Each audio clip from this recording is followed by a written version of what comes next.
The design is pretty simple and straightforward. Uses a direct drive linear motor for not only loading the stick but facilitating autopilot. Right now I'm going to demonstrate the ability of an external computer system to control the position of the throttle.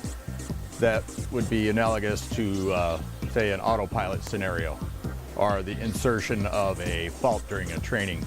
There are programmable detents along the travel of the throttle, and there is an adjustable friction setting that's all electronic. It varies the power to the motor and loads it down at different levels of friction.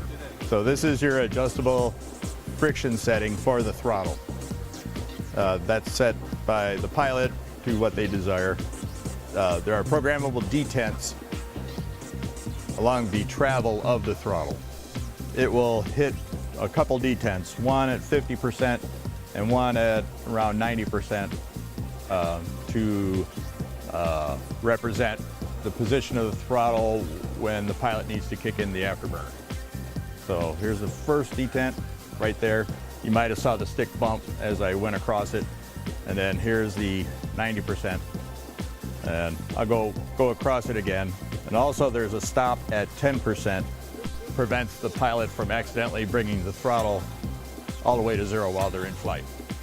So once again, I'll bump up the friction a little, might make the detent more visible right there. So you probably saw the stick that, or do this little jog.